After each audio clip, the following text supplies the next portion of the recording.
noite, tudo bem?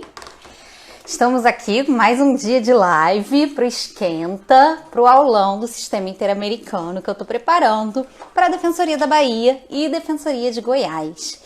Então, quem ainda não se inscreveu, aproveita que o preço promocional é só até sexta-feira. Então, teremos material escrito, serão 4 horas de aula ao vivo que depois ficarão gravadas e disponibilizadas para vocês, com a oportunidade tanto de vocês tirarem dúvidas sobre qualquer tema do Sistema Interamericano que vocês tenham, quanto de aprender tudo que está nos editais, que são idênticos das defensorias da Bahia e de Goiás. E lembrando que a Defensoria de Roraima, que também vai ser pela FCC e saiu o edital essa semana, é muito similar. Não é idêntico como o de Goiás e da Bahia, mas é muito similar, então acredito que possa aproveitar também. Hoje nós vamos falar sobre um tema muito especial, que é o constitucionalismo interamericano, teoria do professor, dentre outros, Siddhartha Legale, que está chegando aí daqui a pouco. Já vou aproveitando e mostrando o livro dele. Deixa eu ligar aqui o meu Kindle, ó, é esse aqui. Opa! Curso, tá dando para ver? Curso de Teoria Constitucional Interamericana. É muito legal, ele faz um apanhado de direito constitucional, das diversas teorias da Constituição e depois ele cita essa teoria do constitucionalismo interamericano que ele vai explicar pra gente agora do que se trata, o que que é, como que não é. E vocês podem aproveitar e deixar as dúvidas aqui no chat, caso vocês tenham, que eu vou passando para ele. E o vídeo eu vou disponibilizar tanto no IGTV quanto no meu canal do YouTube, o Além do Direito. Os alunos têm me demandado muito para que eu coloque os vídeos lá também, porque além de ter legenda, vocês podem passar mais rápido, parar para anotar com mais facilidade. Então vou fazer o upload lá também, tá bom? Vamos só aguardar o professor Siddhartha chegar. Esse constitucionalismo interamericano, vou deixar os detalhes para ele explicar, mas fazendo uma breve introdução antes dele chegar, seria uma forma da gente olhar esse bloco de constitucionalidade brasileiro dos tratados internacionais de direitos humanos que o Brasil é signatário como uma verdadeira Constituição. E se a gente considerar não a Constituição brasileira, mas esse bloco externo, a gente consideraria uma grande Constituição interamericana que valeria para nós e para os nossos amigos latinos que também assinaram e ratificaram esses tratados. Então é basicamente isso, mas as especificidades, como que funciona, é uma teoria muito nova. Ela visa dar resposta para alguns outros problemas. Por exemplo, a gente tem a lei de anistia e ela foi declarada constitucional pelo STF na DPF 153. Só que aí depois veio a Corte Interamericana, no caso Gomes Lund ou Guerrilha do Araguaia, e disse, como já era de se esperar, porque a Corte falou isso para todos os casos de lei de anistia, que a lei de anistia não passa pelo filtro da convencionalidade. A lei de anistia não é compatível com a Convenção Americana de Direitos Humanos. E aí, posteriormente, nós tivemos o ajuizamento de uma segunda DPF, a DPF 320. Nessa DPF 320, o que se questiona ao STF é o que vai valer a decisão do STF na DPF 153 ou a decisão da Corte Interamericana no caso Gomes Lund. Bom, essa DPF está pendente de julgamento, ela vai um pouquinho naquelas teorias de diálogo das cortes e tudo mais, mas Oi, Ivonei, que prazer ter você aqui! E ela vai dentro dessa teoria do diálogo, mas se a gente estiver analisando esse assunto com base no constitucionalismo interamericano, a gente pode ter um posicionamento diferente. E não é incomum que isso aconteça. Por exemplo, no caso Artávia Murilo, eu tratei até disso no aulão que eu fiz de jurisprudência para Defensoria do Rio. No caso Artávia Murilo, a corte entendeu, que é o caso da fecundação in vitro, que a lei que proibia a fertilização in vitro, naquele caso concreto, ela não passava pelo filtro da Convenção Americana, porque ela feria os direitos reprodutivos da mulher, ela feria o direito à personalidade, o direito ao progresso científico. E aí, o Cid chegou. Vamos lá. Ei, Pedro! Tudo bem? Que bom ter você aqui. Bom, Cid está entrando aí. Entrei aqui, tava terminando uma aulazinha ali na UFRJ e já cheguei. Eu tava aqui, não tinha preparado nada, comecei a me enveredar num constitucionalismo interamericano, depois você tem que ver o início para ver se eu falei besteira. Depois eu volto aqui e assisto. Vou fazer questão que eu adoro. Ó, já até apresentei o seu livro para eles. Opa, tá fechado. Que ótimo. Ó, já divulguei, já fiz propaganda. Excelente, excelente. Agradeço. Estou com o seu livro aqui também. Depois a gente tem que te trazer para falar lá na nossa disciplina na UFRJ com esse nome, Constitucionalismo Interamericano também. Ai, com prazer. Então, eu estava falando com eles, e aí você vai me corrigir se eu estiver indo para o caminho errado.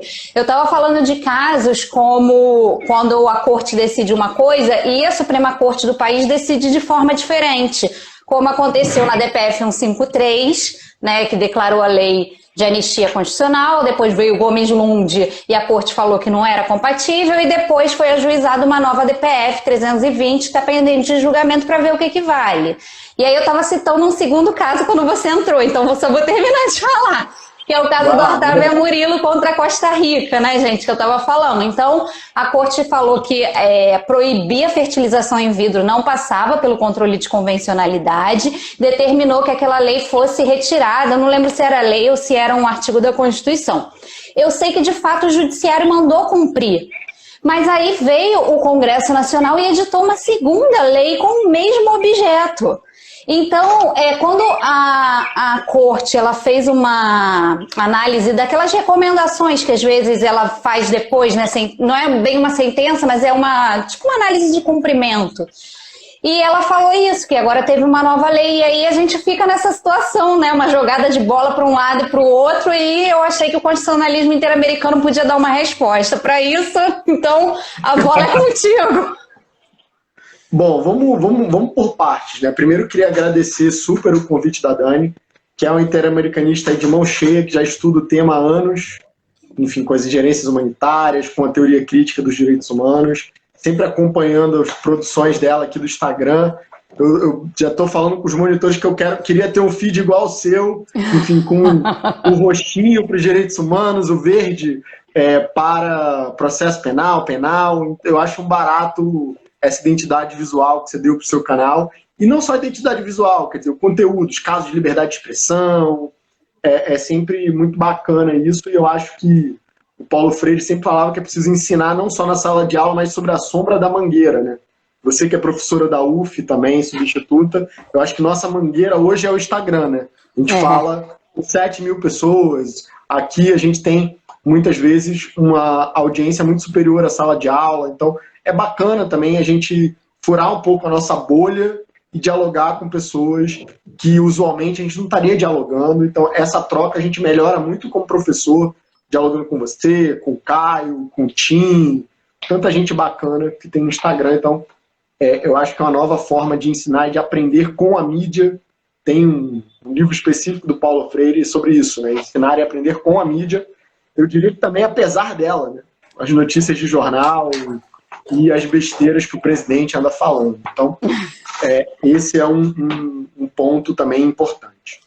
Bom, obrigada a você também por ter aceito o convite. É sempre um prazer enorme. A nossa parceria aí, cada dia rendendo um fruto diferente. É sempre um prazer enorme. Você estudou na UFRJ, não foi, Dani? Graduação, né? Tipo, você estudou lá de que ano mais ou menos? 2005, 2010? Entrei em 2006 e saí em 2011. Inclusive, vou fazer 10 anos de formada mês que vem. Eu também. Esse ano eu faço 10 anos. A gente está na mesma geração, mais ou menos. E esse período foi um período que a UFRJ estava em construção. Então, se criou o programa de pós-graduação, mestrado, doutorado. Não se tinham professores titulares.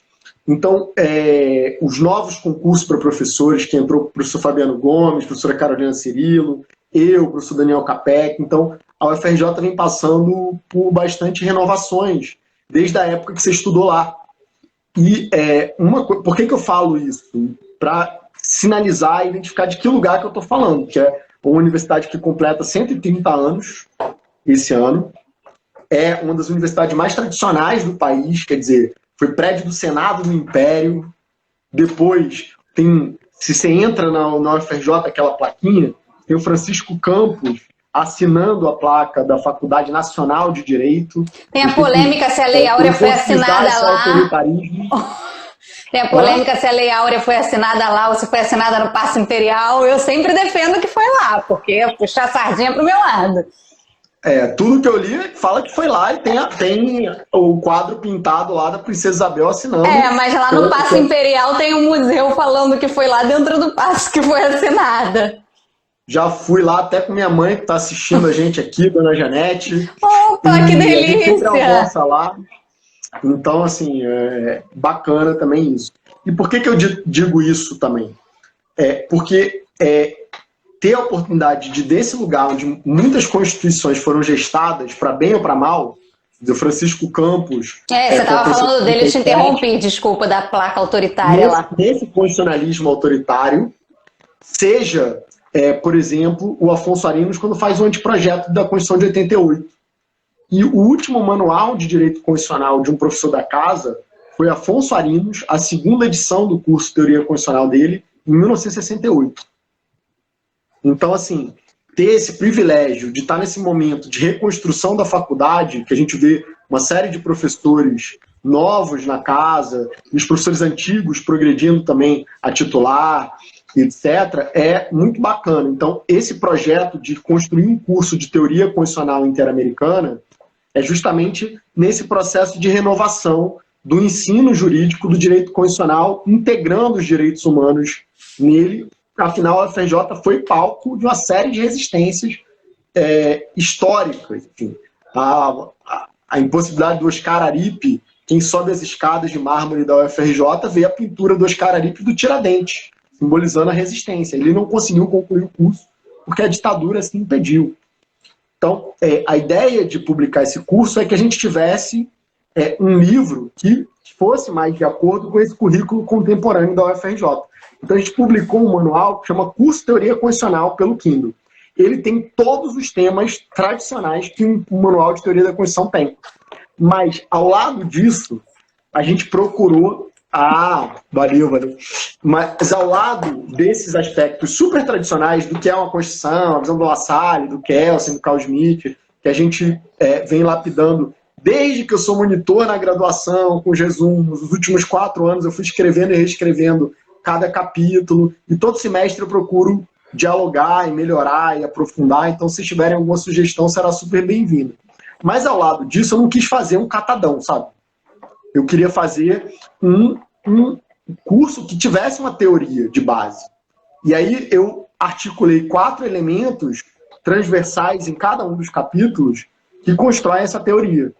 O constitucionalismo interamericano é uma parte dessa nova teoria constitucional. Então, algumas perguntas que são provocações profundas e que exigem que a gente revisite e repense a teoria constitucional como um todo, são se, por exemplo, a gente tem uma Constituição interamericana. Porque a gente passou a pensar, por exemplo, a Convenção Americana de Direitos Humanos como parâmetro de validade. Você falou do Artavia Murilo aí, a lei que veda que casais possam fazer a fertilização in vitro foi declarada inconvencional, foi declarada incompatível com a Convenção. O Estado teve que rever. Então, você coloca a Convenção acima da legislação no plano interno. Isso dá um papel análogo ao de uma Constituição a um tratado. E mais, o meu ponto, ao propor esse segundo elemento de um constitucionalismo o conceito tradicional de constitucionalismo tem 2 elementos. Limitar o poder do Estado através da lei, no constitucionalismo clássico, constitucionalismo liberal, tradicional, ainda no Estado legislativo de direito, né? Sem falar nos desdobramentos mais recentes do Estado constitucional, limitação pela Constituição. O neoconstitucionalismo destaca muito isso, mas também exigir políticas públicas, ativas, em relação às pessoas. Então, a Constituição de Weimar, de 19, a Constituição Mexicana, de 17, prevendo direitos sociais e econômicos, como o direito à saúde, tão necessário nesse momento que a gente está vivendo. O SUS é imprescindível, a gente tem que defender o SUS como algo imprescindível para a gente defender o direito à saúde. Então, o ponto que eu quero chegar que essa tem uma segunda dimensão de exigir direitos a partir do constitucionalismo. Isso tem uma dimensão que é normativa, mas tem uma dimensão que é social e política, de Então, construir essa luta. Te fazer só uma pergunta. Para defender essa teoria, então você já propõe um overruling daquela jurisprudência do STF de que a convenção seria infraconstitucional, mas supralegal. Isso não valeria mais... A convenção tem status constitucional. Constitucional, mas não supraconstitucional, um status constitucional. Constitucional. Então, um segundo, tem um artigo específico só sobre a Constituição Interamericana em que eu mostro como isso vai se transformando. Foi o curso que eu dei na UEA em 2019. Então tem um texto só sobre essa Constituição. Eu acho que você me mandou naquela primeira live que a gente fez, você chegou a me mandar esse artigo, eu dei uma lida. Uhum. E aí, o ponto que a gente vai debater hoje é o seguinte, e a questão que eu venho amadurecendo ainda, e está em curso no manual, bom, a gente chega ao ponto que, ao tratar como parâmetro de validade, mesmo para a tese do STF, que fala que tem status supralegal, você está funcionando como parâmetro de validade, está dotando de supremacia em relação às leis e exercendo como parâmetro de validade.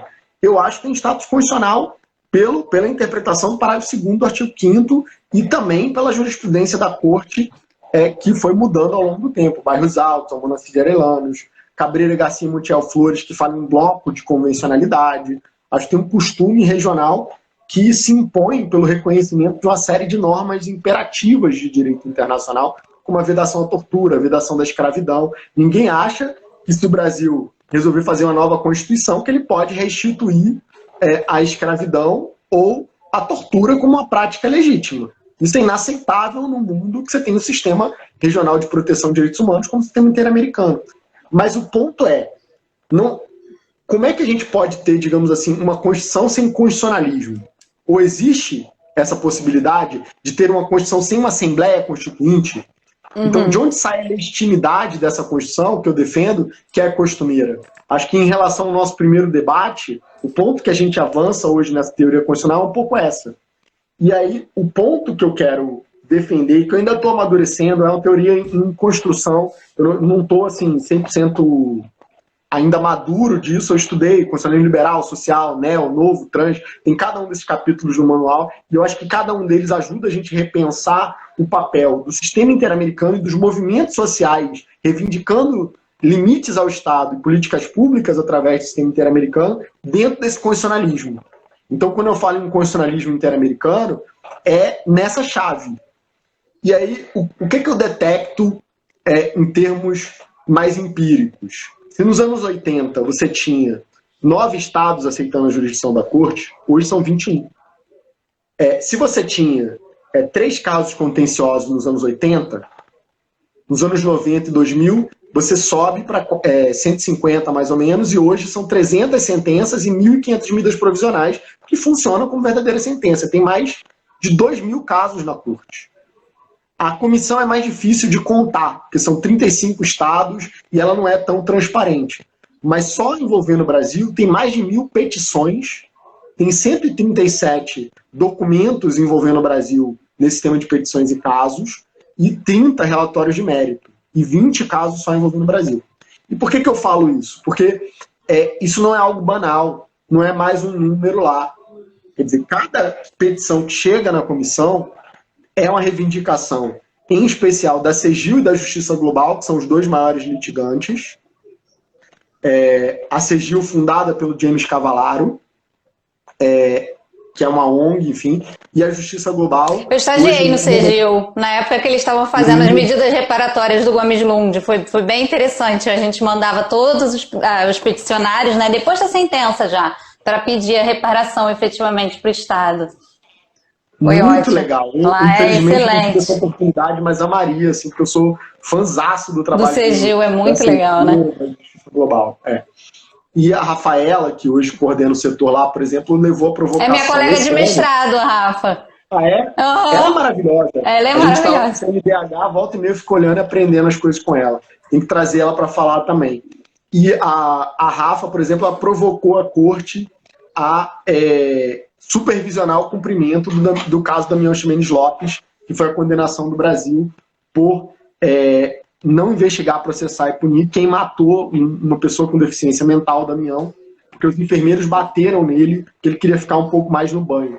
Então você vê que coisa absurda. E, semana que vem nós teremos uma live com a Patrícia Magno, né? Que o doutorado dela foi só sobre esse caso, ela vai falar melhor. Semana que vem a gente vai tratar dele. Pública, né? Tô ansioso para assistir, eu vi também. E esse ano saiu essa supervisão, foi trabalho da Justiça Global cobrando isso. Então, o ponto que eu quero traçar é a gente precisa humanizar esse sistema e parar de achar que é algo externo ao Brasil. Que é a corte, é a comissão que fica em Washington, que é um braço dos Estados Unidos. Então a legitimidade para essa Constituição é costumeira, na sua teoria. Sim. É uma legitimidade pelo costume. Eu comparo essa Constituição Interamericana à Constituição, por exemplo, inglesa, ou a Constituição de Israel, essas leis básicas, quer dizer, você tem... E costume não é bagunça. Costume é consuetudo e opiniures. É a certeza da obrigatoriedade, pelo menos as normas imperativas de direito internacional, ninguém discute que elas são obrigatórias. Por exemplo, teve uma opinião consultiva recente sobre os efeitos da denúncia da Convenção Americana e da própria Carta da OEA pela Venezuela. O pano de fundo foi a denúncia da Venezuela. Sim, a corte, a competência da corte contenciosa como cláusula pétrea, né? Ou se você já aceitou e não quiser mais, você tem que sair do sistema. Ou permanecer com essa competência contenciosa ativa. Você fica vinculado durante um ano à jurisdição da corte, você não pode, não quero mais e não vou cumprir. E além disso, o fato de você denunciar não te desonera de respeitar as normas imperativas de direito internacional. E você tem um sistema da OEA, caso isso seja ameaçado, que você pode ativar, ou eventualmente, se tiver um risco para a segurança da região, até mesmo o Conselho de Segurança da ONU. Então, assim, no mundo contemporâneo é impossível você dizer, não quero, vou criar um enclave no meio do meu território e vou ignorar todos os direitos humanos. Isso não é mais possível. Então, meu ponto é, nessa chave, a gente tem que entender que as instituições são o que a gente luta para que elas sejam política e socialmente. Então, passar a enxergar também a comissão como um ambiente de luta e a corte também como esse ambiente de luta. E aí eu destaco, por exemplo, se a gente olhar não só para os dois maiores litigantes, mas olhar para essas mais de 1000 petições, a gente vê, por exemplo, o Instituto da Mulher Negra, o GLE10, liderado pela Sueli Carneiro, levando 2 casos contra a discriminação racial. A gente observa, por exemplo, o Movimento Nacional de Direitos Humanos, que tem uma atuação, entre outras pessoas, do Carlos Nicodemos, que é presidente da Comissão de Direito Internacional da OAB, bastante forte. A gente tem 4 ou 5 casos levados pelo Movimento Sem Terra para reforma agrária, para acabar com a violência no campo e essas políticas de extermínio, de tratar como terrorista quem está buscando, na verdade, uma distribuição de terra mais justa. A gente tem muitos casos individuais, por exemplo, o filho que viu a mãe morrer porque no SUS não tinha oxigênio. Fabiano Engelmann, por exemplo. A gente tem o caso Rosa Maria Margarida Alves, que foi um sindicalista... Maria Margarida Alves, desculpa, eu sempre boto Rosa, misturo... Esse já está pendente de julgamento lá na corte, né?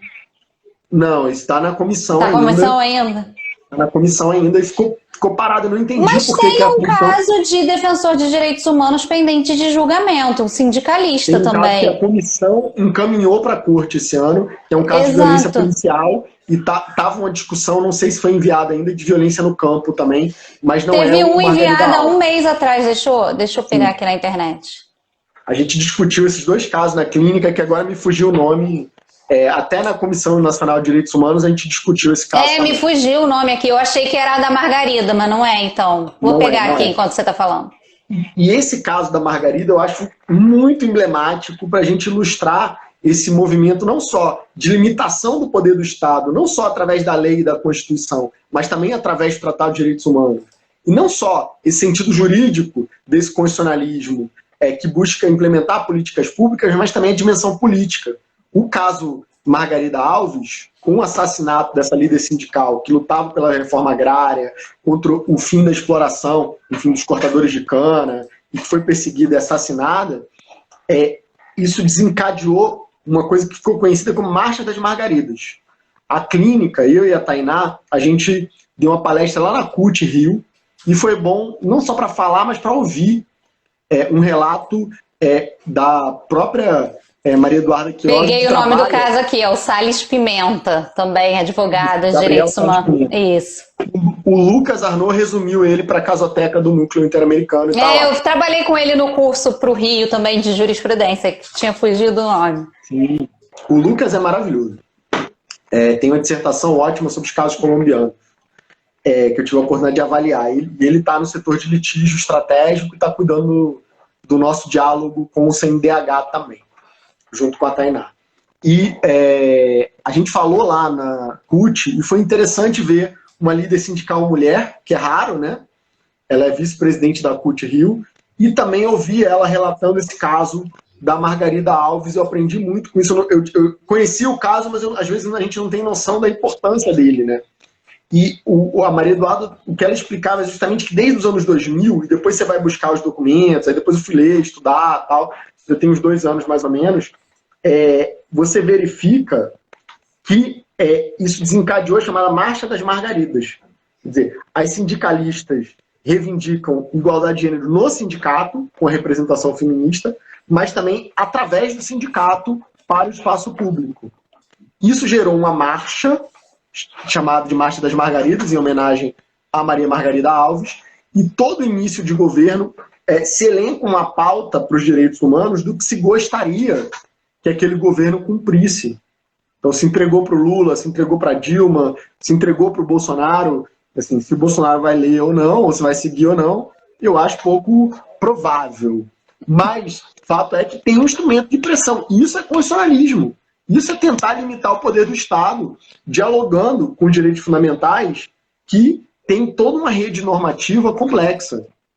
Então, o ponto que eu quero chegar é que hoje não dá para você lutar por direitos fundamentais e limitação do poder do Estado, cobrança de políticas públicas, sem incluir a Comissão e a Corte Interamericana e toda uma série de tratados do sistema interamericano que vão formar não só a Convenção Americana como um bloco ou como uma Constituição, mas com esse entrelaçamento que eu chamo de um verdadeiro atracador de fontes do direito internacional, entrelaçado a partir da Convenção Americana, dos tratados, dos costumes, dos princípios de direito. Então, esse entrelaçamento inspira essas lutas desses movimentos sociais, e isso também deve ser visto contemporaneamente como um constitucionalismo. Eu acho interessante você falar isso porque eu começo a minha primeira aula de direito penal já falando que ali não é direito penal, é direito penal constitucional. Então a gente, desde 88, a gente não tem mais só direito penal, nem só direito civil, nem só direito tributário.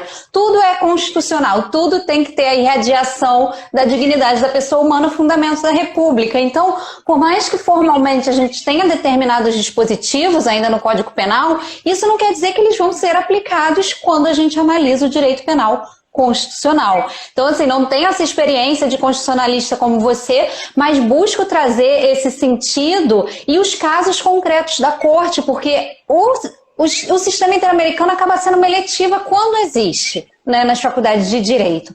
Então, sempre nas aulas eu busco trazer, quando é possível, um caso ou outro para mostrar que, olha, isso aqui, pelo menos a pessoa, se algum dia no futuro já ouvir falar nessa corte, nessa comissão, deve ser importante e tal.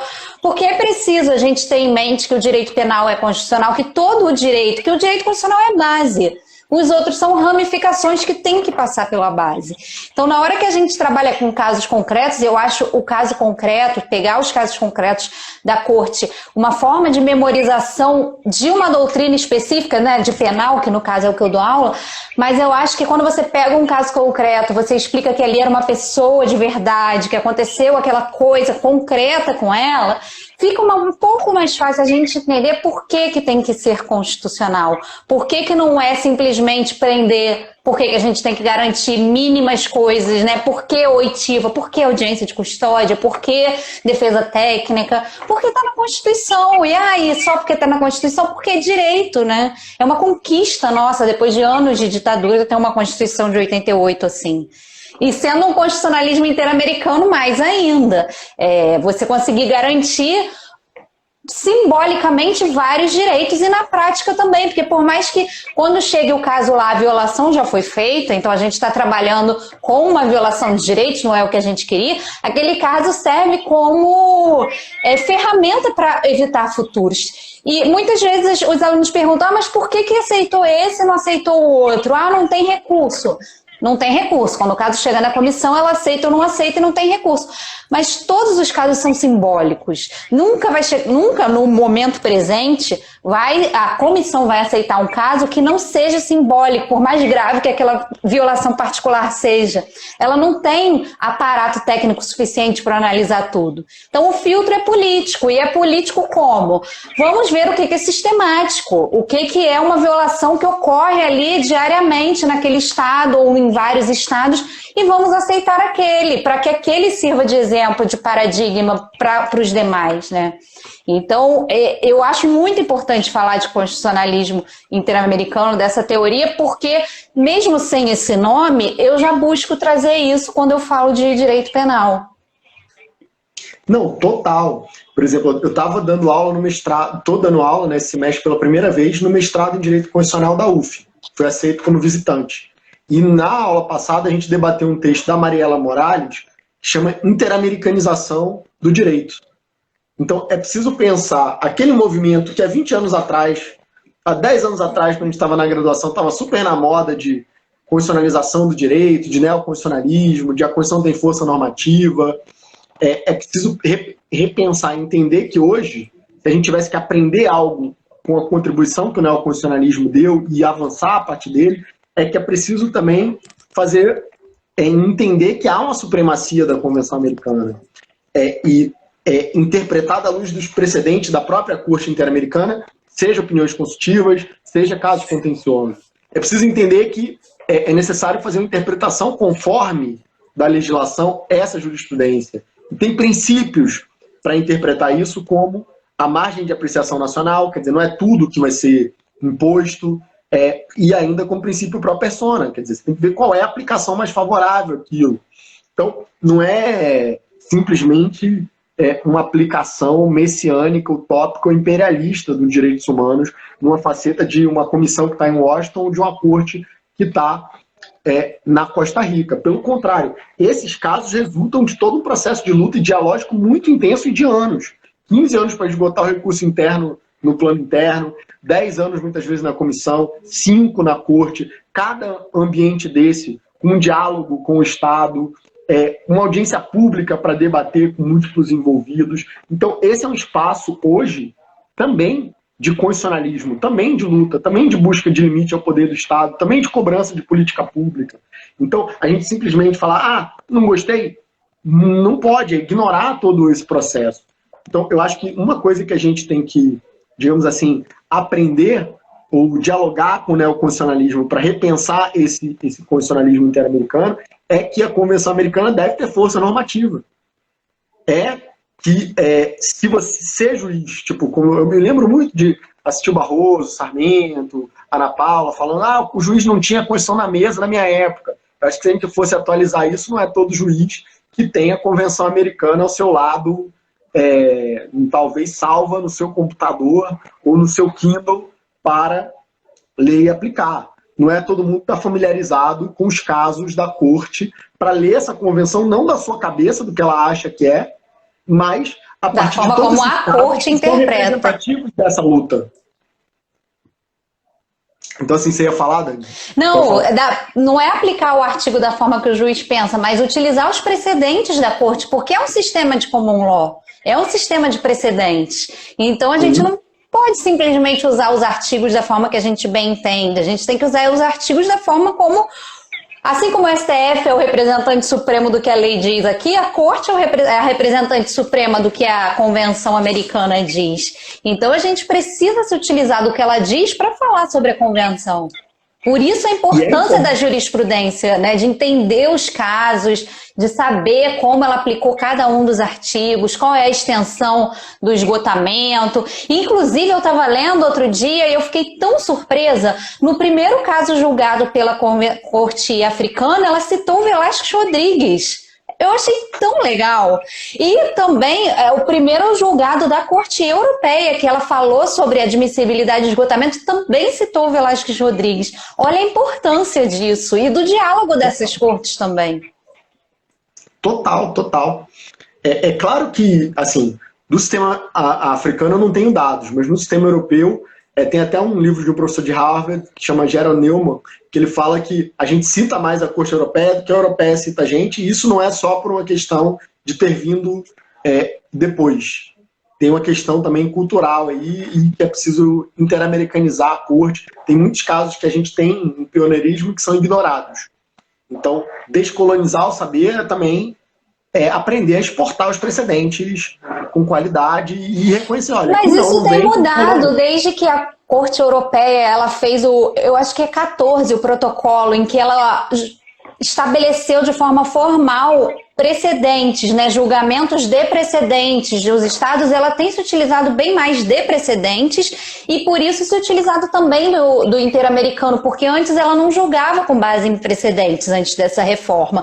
Então, talvez por isso que ela não citasse a interamericana, mas a partir disso eu vejo, né, as sentenças começou a citar. E a Corte Africana é muito recente, né? Deve ter um pouquinho mais de 10 anos que ela tá. Acho que foi 2013 ela deu a primeira sentença de mérito. 2009 ela deu a primeira sentença, mas dizendo que não era competente.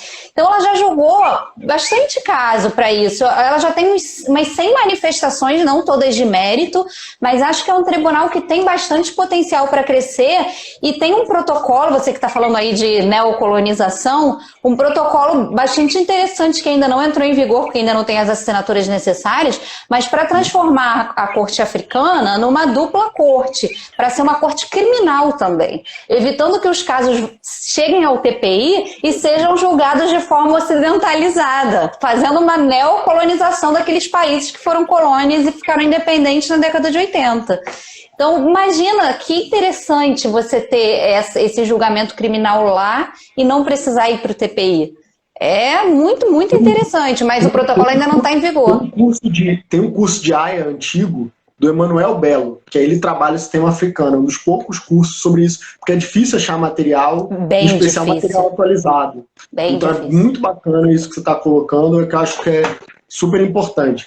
Tem uma aluna da UERJ produzindo uma dissertação a esse respeito sobre orientação, o professor Rafael. Então estou muito ansioso para ver como é que vai ficar as opiniões consultivas.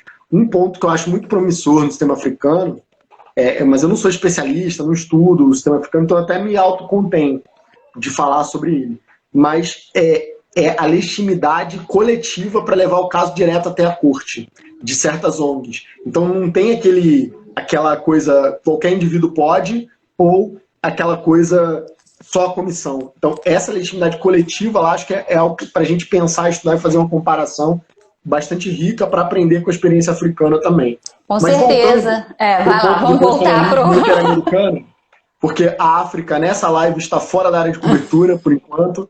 Acho que é importante a gente estudar esse tema em outro momento, mas aqui eu fiz esse primeiro paralelo com o neoconstitucionalismo para, nessa ideia de construir uma categoria própria de um constitucionalismo interamericano, a gente pensar um outro constitucionalismo contemporâneo que a gente tem a aprender com ele, quais as limitações.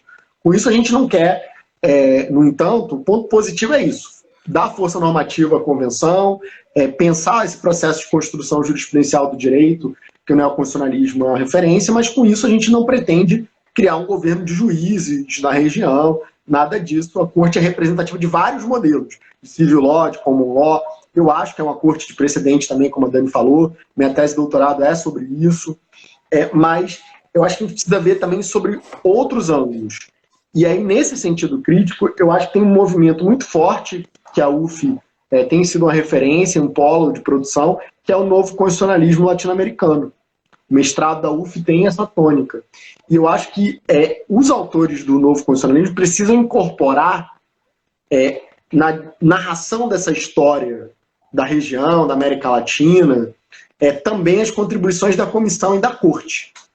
A comissão tem um olhar hemisférico, América do Norte, América Central, América do Sul, porque todos os países estão sobre essa função quase judicial da comissão.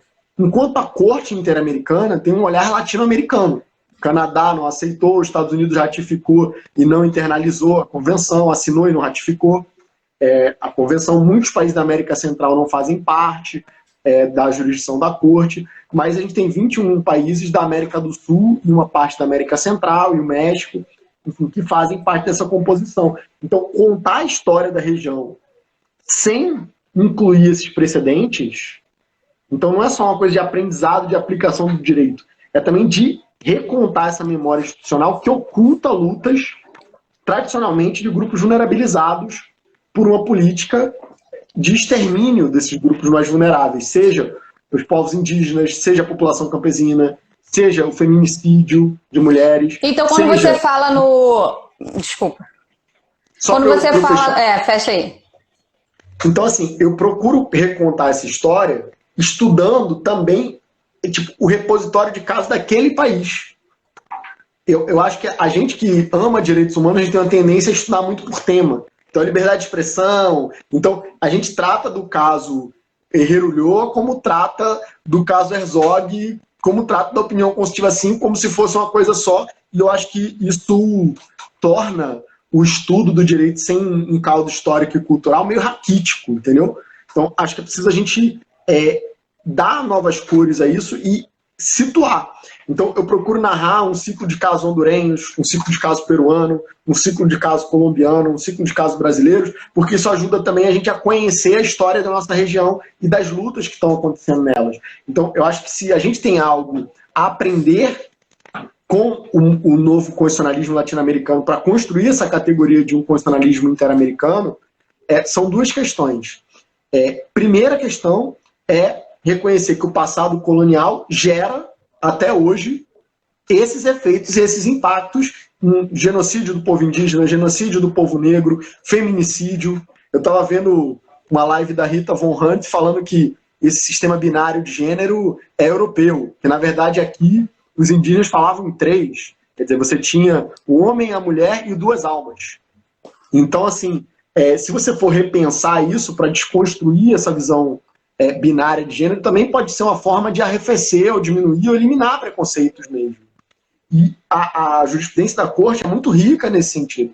Eu acho que quando você estuda esse caso no tempo, você vê que progressivamente esses grupos que não tiveram voz no plano interno passam a ter. E esse olhar de baixo para cima e decolonial é algo muito importante dentro desse constitucionalismo latino-americano e que eu acho que a corte desoculta isso porque você tem, pela primeira vez, 2 instituições com um acervo 100% de direitos humanos e 99% tratam de grupos vulneráveis. Então,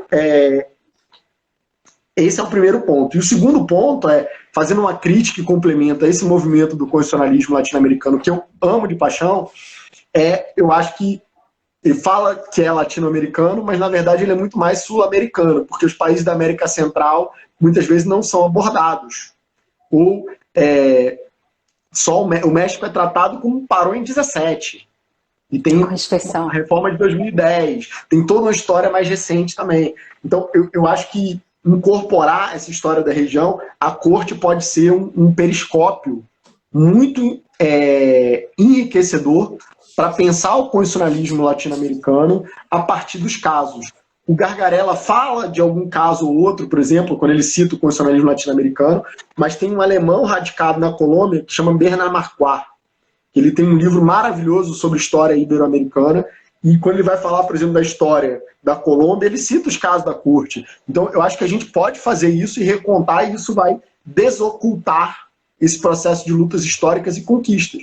E a gente vai passar a perceber também com esse olhar do novo constitucionalismo que, por exemplo, a gente teve a primeira Corte de Direito Internacional do mundo, que funcionou em Cartago. A gente teve a primeira Declaração Americana de Direitos e Deveres do Homem do pós-guerra, antecedeu em 7 meses a Declaração Universal da ONU. A gente teve uma das competências consultivas mais amplas do mundo, de forma pioneira, pela Corte Interamericana. A gente por exemplo, criou a doutrina do controle de convencionalidade, e a primeira vez que uma corte internacional disse que uma lei que viola um tratado é inválida foi em bairros altos. Nem nos tribunais de justiça das comunidades europeias se admitia isso. Se falava em desaplicar, dar um tempo para o Estado negociar. Quer dizer, isso é absolutamente revolucionário, pioneiro para a região. E mais, judicializar direitos sociais e econômicos sociais, por exemplo, a primeira vez que uma corte internacional se deparou com o caso de direito das crianças foi o caso Meninos de Rua versus Guatemala. Então, assim, isso é absolutamente importantíssimo para as lutas e para transformar essa região. E hoje a própria judicialização da saúde, com o Poblete Vilches versus Chile, vem ganhando força. Então, a corte é muito pioneira. E quando eu vejo os manuais sempre olhar a corte ou a comissão, ou toda essa história riquíssima institucional, dizendo, olha, mas não tem acesso direto do indivíduo. Tipo, parece que é um disco arranhado, já deu, chega, tá, e daí? A gente tem um triplo monitoramento, um primeiro relatório sigiloso, um público da comissão, e depois um monitoramento pela Corte Interamericana. E isso revela esses processos de luta, e que bom. Quer dizer, num Estado latino-americano que é sem vergonha, onde esse poder de envergonhar da comissão às vezes tem dificuldade de pegar ou de funcionar, ter esse múltiplo monitoramento faz sentido e é importante também. E tem a ver com nossa história institucional de lutas contra ditaduras, de lutas contemporâneas como políticas autoritárias que persistem na região. Então, assim, eu acho que olhar por um prisma de um novo constitucionalismo interamericano e a necessidade da revisão crítica dessa teoria com diálogo com o sistema interamericano cria algo que não é 100% constitucionalismo latino-americano, no novo, naquela linha Colômbia, Venezuela, Bolívia e Peru, mas é sinérgico com isso, porque você observa essas cortes, por exemplo, se a Venezuela é mais provinciana na sua sala constitucional, por ingerências políticas, o Equador e a Bolívia são super abertos. O Tribunal Plurinacional Boliviano chega a chamar a Corte Interamericana de engenharia supranacional. A Corte Constitucional do Equador chega a falar em bloco de constitucionalidade, integra a jurisprudência ali. Tem uma série de livros dentro da sala constitucional para explicar direitos humanos, direitos fundamentais. Então, assim, é uma corte bastante promissora. Então, meu ponto é essa tensão e esse diálogo com o sistema interamericano faz que a gente pense o constitucionalismo da nossa região sobre outras bases. Então, assim, eu ainda não sei exatamente sobre quais bases, quais são as novidades, quais são os limites desse diálogo, dessa interação. Então, quando eu falo que é uma teoria em construção, em curso, é porque eu tenho essas inquietações para compartilhar com você e para pensar junto, até ouvir críticas, sugestões, concordo, discordo, para ir podendo amadurecer essa teoria. Eu vislumbro, tenho essa sensação, mas eu sei que falta avançar muito, tem que ler mais, tem que estudar mais os casos, tem que conhecer mais a história da região. Eu acho que é fundamental, sabe? Então, o segundo eixo do constitucionalismo é um pouco essa. Mas não, incrível, porque na verdade você já respondeu. Eu queria que você fizesse um paralelo do constitucionalismo interamericano para o constitucionalismo latino-americano, esse novo constitucionalismo até da UF mesmo, né? Mas você já falou isso muito bem, o constitucionalismo interamericano não nega nada disso, apenas quer acrescentar a essa história o papel da comissão e da corte. Então, excelente. Eu vou te fazer uma provocação, mas antes só queria responder a Anne aqui, que perguntou quais os requisitos para acessar a Corte Interamericana. Então, como o Cid estava falando, o indivíduo não pode acessar a Corte Interamericana. Quem pode acessar a corte é a comissão ou o Estado. Então, o indivíduo, ou por meio de uma ONG ou de forma autônoma, não precisa ser advogado, pode acessar pela comissão e tem que seguir os requisitos lá do 46 da Convenção Americana. 6 meses do trânsito em julgado, ou então afirmar que não esgotou os recursos internos porque eles não eram adequados e eficazes. Tem que ser um peticionário identificado. A vítima não necessariamente precisa ser identificada, mas quem está assinando a petição precisa estar identificado. Nem tem alguns outros requisitos muito formais. E não existe recurso. Se a comissão não aceitar essa petição, não tem como recorrer. E como que você vai fazer como peticionário para ela aceitar? Você vai demonstrar que além daquela vítima que você está apontando, existem inúmeras outras, que aquilo é uma violação sistemática, diária, cotidiana de direitos humanos. Então, a partir dali, a gente tem muito mais chance da comissão aceitar aquele caso.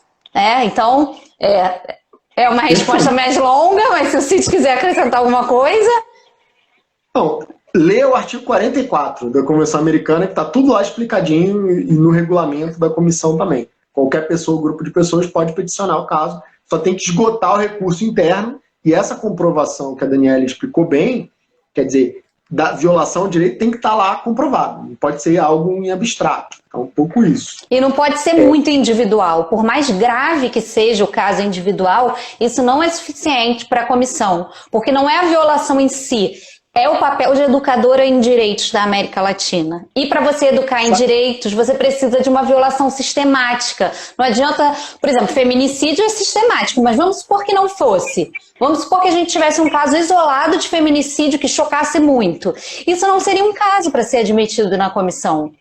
Lógico que não é o caso do feminicídio. Os casos na comissão e na corte são, na verdade, causas. Damião Ximenes Lopes é o caso da discussão da deficiência mental. Não é só o caso do Damião. O caso Margarida Alves é o caso da liberdade sindical na América Latina.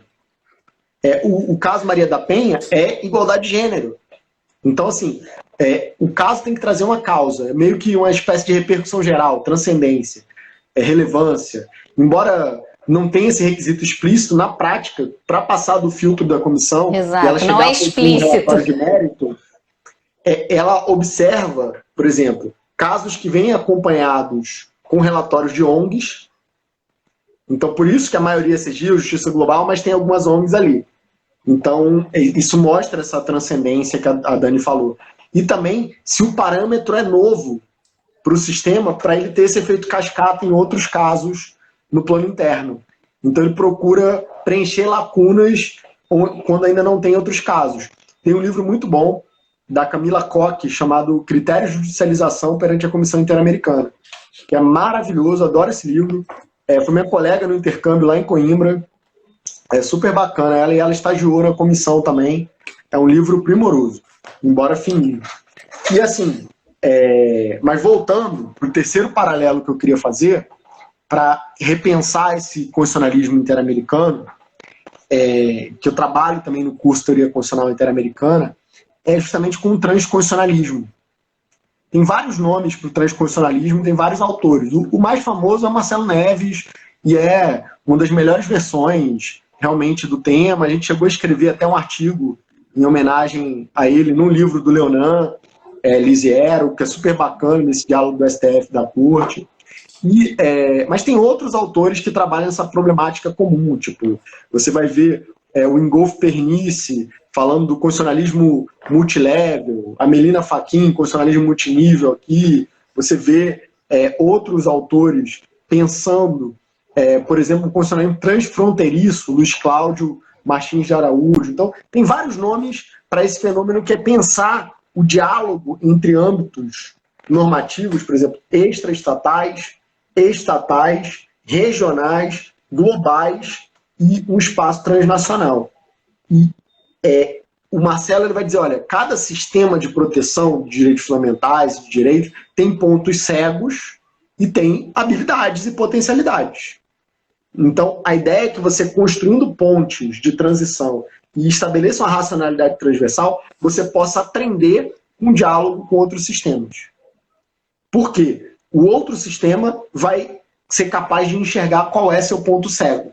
Então, muitas vezes é a hermenêutica diatópica do Boaventura, né?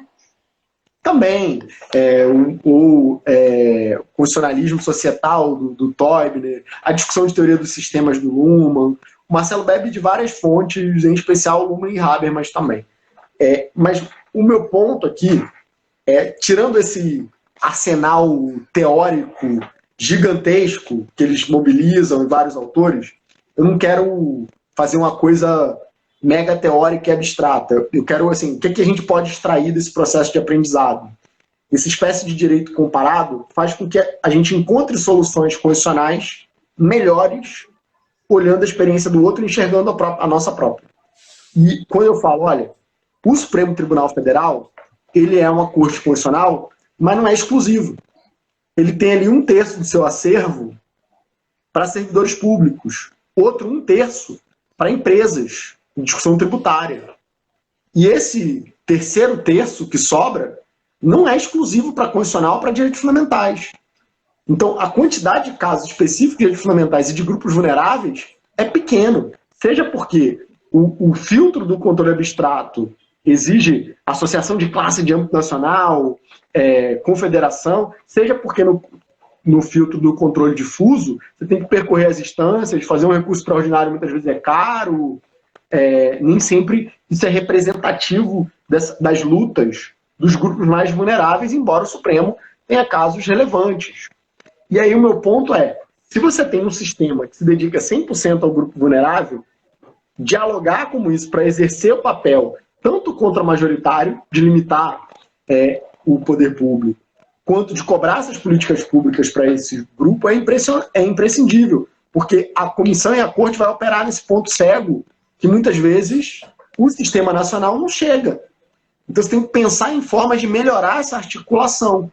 Por exemplo, o CNDH, que é o Conselho Nacional de Direitos Humanos, deveria ser fortalecido, ter mais pessoas trabalhando ali, ter uma infraestrutura maior, ter uma competência de pensar como é que você implementa essas sentenças da corte, porque você tem a regulação constitucional de como você internaliza um tratado. Isso, ainda assim, tem um debate de 20 anos infernal e até hoje o Supremo criando mais uma camada abstrata na pirâmide que não existe da supralegalidade. Agora, como que você cumpre uma sentença da corte, não tem disciplinado nem no plano legal em lugar nenhum.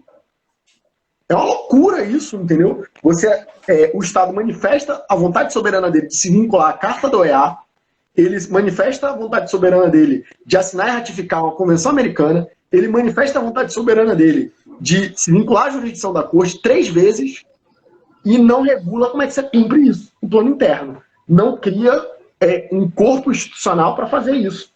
Então, eu acho que, a partir de um olhar transconstitucional, a gente tem que pensar na interação dessas arenas e como aprender uma com a outra e como suprir esses pontos cegos. E eu acho que olhar para a corte, a gente olha como outros sistemas internalizam. Por exemplo, a Colômbia e o Peru regularam isso e deram funções específicas a órgãos específicos para fazer esse monitoramento. No México, a reforma de 2010 criou um buscador dentro da Suprema Corte para se naturalizar essa questão de citar com a jurisprudência da Corte Interamericana não ser algo exótico, porque direitos humanos têm que estar respeitados de forma difusa no direito civil, no direito penal, no direito tributário, no direito eleitoral, no direito administrativo. Tem trabalhos riquíssimos do Paraná, por exemplo, do Felipe Guzoli, trabalhando essa interamericanização do direito administrativo. Então, precisa concatenar esses saberes. E isso que hoje a gente faz mais naturalmente, de um olhar constitucional para o direito como um todo, a gente precisa naturalizar também esse diálogo com o sistema interamericano. E eu acho que o transconstitucionalismo do Marcelo Neves foi uma das obras que mais teve impacto sobre esse tema no país, mas também outras são fundamentais para a gente deixar de ser provinciano nacionalista, para a gente não cometer aquilo que o André de Carvalho, eu acho deliciosa essa expressão dele, criar uma convenção americana brasileira, ou criar uma convenção americana paralela. Agora, melhor do que isso, só quando ele chama algumas manobras dos tribunais, etc., do truque do ilusionista. Você cita para dizer o contrário do que o tratado ou do que a jurisprudência diz. Então, impressionante.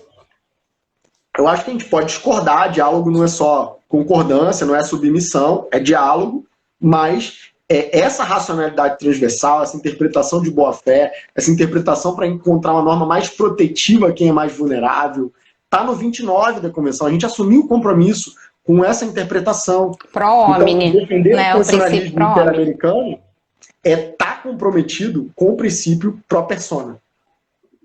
Do melhor interesse da criança, de uma paridade de gênero, do indúbio pró-operário, de defender uma política anticapacitista, de defender uma política antirracista. Agora a Convenção Interamericana de Combate ao Racismo foi internalizada com o status constitucional. Então, embora o acervo ainda seja baixo, né? A gente tem Fazenda Brasil Verde, que fala alguma coisa, o Fábrica de Fogos de Santo Antônio de Jesus, na Bahia, tem uma análise interseccional bastante interessante. A Melina tem um artigo muito legal analisando esse caso no Jota. A Rafa tem um também, né? Que ela fala no Jota sobre o... Esse eu não vi. Você me manda? Mando sim. Mano, quero ler, porque ela trabalhou no caso, né? Muito sim, tempo, exato. E Cid, maravilhoso toda essa discussão, mas para finalizar eu queria te fazer uma provocação. A gente está aqui falando de todos os bônus, de tudo, como seria tão bom que se a gente conseguisse na prática fazer esse constitucionalismo interamericano, mas eu queria ouvir um pouquinho de você das críticas. Que críticas você tem ao sistema? Não essas críticas, né, da internacionalização, que vai mais para o Brasil em si, mas que críticas você colocaria como forma de mudança do sistema interamericano? Já vi que uma crítica não é o juiz stand na corte, porque isso é disco arranhado.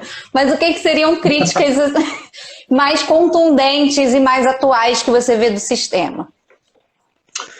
Nenhuma, tô brincando. Claro que tem, sempre tem, né? Eu sou apaixonado pelo sistema interamericano, mas nada é tão bom que não possa ser melhorado sempre. E, assim, uma primeira crítica que eu acho que é imprescindível é a falta de transparência desses critérios de judicialização da comissão. Então, por exemplo, dos 1000 casos brasileiros de petições, só 30 têm relatórios de mérito.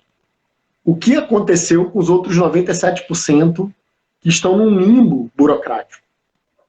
Então, acho que essa é a primeira crítica. A segunda crítica é fortalecer o financiamento do sistema. Quer dizer, o sistema tem um lado que é a dificuldade operacional. Não tem gente, estrutura institucional para lidar com um volume desse tipo. Então a gente precisa investir mais no sistema. O James Cavallaro até falava que com uma emenda orçamentária de 20 milhões de dólares, o Brasil resolvia o problema de financiamento da Comissão e da Corte.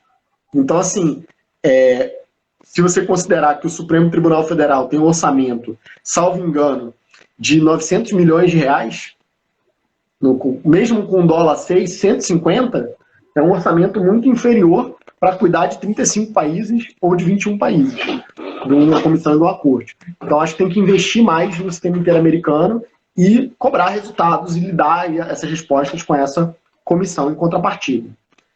Uma segunda crítica é pedagógica. Embora você falou aí, deixou entrever nessa função pedagógica da comissão, de ensinar direitos humanos, a gente falou menos aqui, mas eu faço uma crítica no meu trabalho de pós-doutorado, no artigo que eu publiquei no livro que eu organizei com a Flávia, que eu penso a Comissão Interamericana como uma espécie de Ministério Público. E ali eu falo o seguinte, olha, elas aceitam os casos da CEGIL e da Justiça Global, por exemplo, mas os peticionários individuais muitas vezes ficam lá largados. Eles estão mais, provavelmente, nesses 970 casos e não nesses 30. Então, eu acho que falta um trabalho da comissão também de, se uma pessoa chegou a peticionar no sistema de educação em direitos humanos, porque assim, não é algo que todo mundo sabe, a pessoa para peticionar lá, ela está legitimamente indignada com algo que aconteceu, geralmente. E uma violação geralmente bárbara. Por exemplo, o caso Maicon, de 2014, da comissão, uma criança de 2 anos foi assassinada pela polícia em Acari e foi listada nos autos de resistência por um confronto com uma metralhadora. A polícia metralhou e matou uma criança de 2 anos. Esse caso está parado há 7 anos. Por quê? Então, assim, o meu ponto aqui deveria ter um diálogo maior com peticionários individuais e esse papel pedagógico ser reforçado se você quer fortalecer a comissão enquanto essa arena de fortalecimento de uma tutela coletiva, de uma ação estratégica em direitos humanos, não só para parceiros já conhecidos. Uhum. Como é o caso dessas duas ONGs que... difuso. Uhum. Então, essa é a segunda crítica. Eu nunca vi ninguém falando nem fazendo isso, mas olhando os dados empíricos, me parece bastante razoável essa questão. E não só criar um documento, um relatório, que na prática só a gente que vai ler, né? Aqueles relatórios de promoção, de direito da criança, de gênero, só especialista. Então, vai ficar falando eternamente com a mesma bolha epistêmica, não adianta. Então, assim, é um pouco isso. Uma outra crítica é o sistema de monitoramento. Tem muitas supervisões de cumprimento de sentença na corte e muitas medidas provisionais. Isso, de um lado, é importante para que a decisão seja executada, mas, por outro, por exemplo, tem uma crítica do Antônio Augusto Cansado Trindade que talvez isso pudesse ser transferido para a comissão, para a corte, trabalhar só realmente com o julgamento do mérito, o dever de indenizar, e a comissão exercer mais esse papel de admissibilidade, assim, né? De fiscalização da aplicação das decisões. Não só de Como admissibilidade. é o Conselho de Ministros na Corte Europeia. Exato, exato. Então, tem uma proposta, o Cansado Trindade tentou 10 anos. Eu não sei se tem que extinguir essa questão do acesso pela comissão. Pessoas muito simpáticas, essa ideia do indivíduo poder levar o caso até a corte, em especial diante desses dados de só 3% dos casos terem um relatório de mérito. Por exemplo, no caso brasileiro. Não sei em relação a outros países, mas no caso brasileiro, 3% é muito pouco. Eu não acredito que o Estado brasileiro seja eficiente pra caramba e resolveu 97% dos casos. Me custa crer, em qualquer governo que seja. E eu acho que também, assim, a gente tem essa sanha, né, de reformar, de mudar, etc. E algumas coisas são importantes, mas eu acho que a principal coisa que a gente precisa mudar é a educação em direitos humanos. Esse estudo com casos, tornar a disciplina do Sistema Interamericano de Direitos Humanos obrigatória e não eletiva, aumentar a carga horária, ter, por exemplo, o exame da ordem, que tenha um aspecto específico de litigância, de amicus curiae em direitos humanos. Por que não tem uma eletiva específica para litigância em direitos humanos? Tem um trabalho de ativista de direitos humanos como o da Rafaela da Segil. Tem um nicho aí da advocacia também. Acho que fortalecer essa advocacia internacional e consolidar isso é importante. A gente tem dado muitos cursos pela OAB, na AGU, na Defensoria, no Ministério Público, um pouco com esse recorte mais prático, que é importante. Então, acho que falta também profissionalizar isso. E mais, institucionalizar as clínicas de direitos humanos, reforçar, investir para ter apoio institucional, quer dizer, ter um espaço físico, ter funcionários lotados ali, ter um recurso, você imprimir um papel para você levar o memorial para a comissão, para a corte, para o sistema interamericano. Eu acho que a universidade, como diz a professora Carolina Cirilo, é uma instituição de garantias de direitos fundamentais. Tipo, ela, com os núcleos de prática, tem tradicionalmente uma função assistencial, que é importante, que é pulverizada, mas o que a gente quer fazer com essa educação de direitos humanos com o sistema interamericano é ação estratégica em direitos humanos para promover justiça social e transformação coletiva, não só individual. Então, se a universidade quer estar nesse papel, ela precisa se modificar primeiro.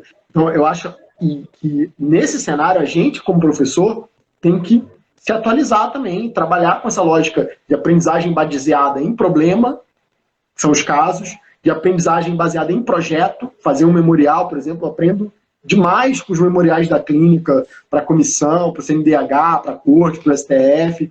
Às vezes dá um frio na barriga, porque nem tudo a gente é especialista, né? Sabe a maioria das coisas. A gente vai pesquisando, aprendendo junto, mas a gente cria uma equipe em torno da gente que cada um seja especialista num tema específico, a gente vai dominando o sistema interamericano e aquilo vai avançando. Então, assim, esse é um ponto relevante, importante, para mim, imprescindível. Mais do que uma mudança institucional, normativa, a gente precisa ter uma mudança cultural. Isso passa por resgatar aquilo que o Anísio Teixeira falava, do papel da universidade para usar a pesquisa e a ciência para intervenção na cultura, para que a gente não esteja medicando com cloroquina, para que a gente não tenha um presidente que quer botar $1 a mais em cada vacina, para que a gente não tenha esse tipo de absurdo. Quer dizer, você está no meio de uma pandemia e você troca o ministro da Saúde por um general. Então, assim, a gente precisa ter uma educação em direitos humanos que leve em consideração essa ética e na prática, não algo abstrato, não algo de teoria. Os desafios contemporâneos são urgentes. Então, formar mais pessoas com esse compromisso, eu brinco, formar mais interamericanistas, acho que é fundamental para que a gente gere essa transformação na prática. Não adianta, vou abolir o filtro da comissão e vou levar para a corte. Se ficar 97% parado na corte, você não mudou nada. Então, assim, ter esse olhar empírico ajuda também a trabalhar não em bases metafísicas ou teóricas, mas que é importante também para a gente ter certas lentes, mas eu acho que é importante a gente ter um compromisso com a realidade também e olhar cada caso e ver a realidade a partir desses casos. É uma parcela da realidade, não é toda a realidade, é mediada, mas eu acho que avança muito em relação à primeira, segunda e terceira geração. Nossa, eu fico pra morrer quando eu pego um congresso e ele divide os GTs em gerações de direito. Eu falo, eu não acredito que eu tô vendo isso.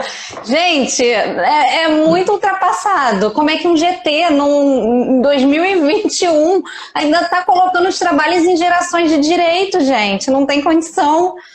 É muito complicado. Então é a educação em direitos mesmo. E Cid, olha, não tem nem como te agradecer a participação aqui, tudo que você falou. Te admiro muito seu trabalho. Eu sempre falo que eu levei 5 anos para voltar para a academia, né? Eu terminei o mestrado em 2014, entrei no doutorado em 2019.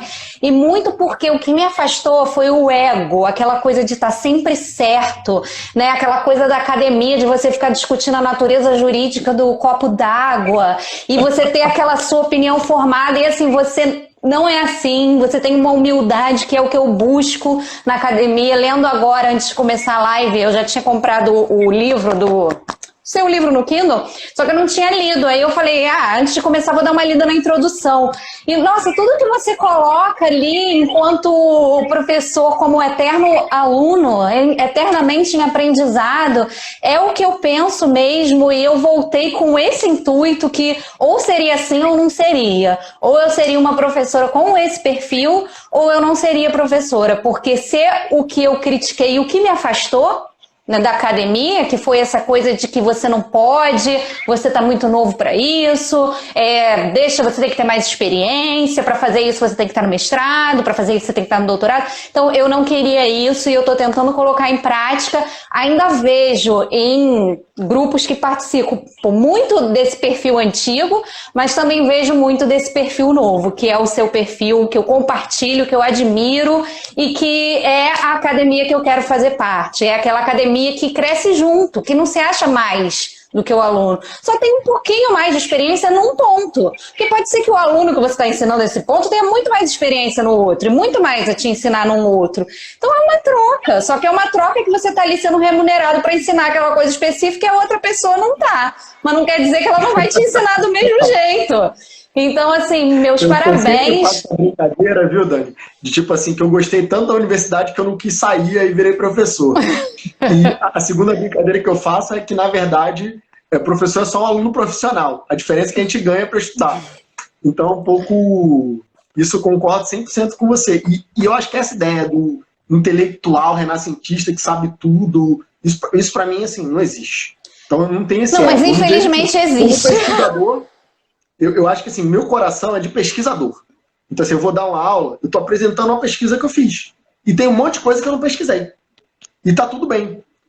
E ter essa humildade também, e, tipo assim, eu não vou saber aquele ponto, mas, por exemplo, a Tainá me ensinou pra caramba sobre direitos sociais.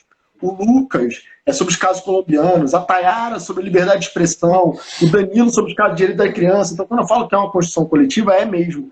Quando eu era do mestrado, eu tinha muita vergonha de dizer que eu não sabia, eu tinha muita vergonha de falar nas aulas, por isso, porque eu estava num ambiente que eu não me sentia à vontade. Hoje eu estou totalmente diferente, eu não tenho nenhuma vergonha de dizer que eu não sei, de perguntar, e eu acho que isso faz parte, porque não tem como uma pessoa saber de tudo, é impossível, né? É impossível.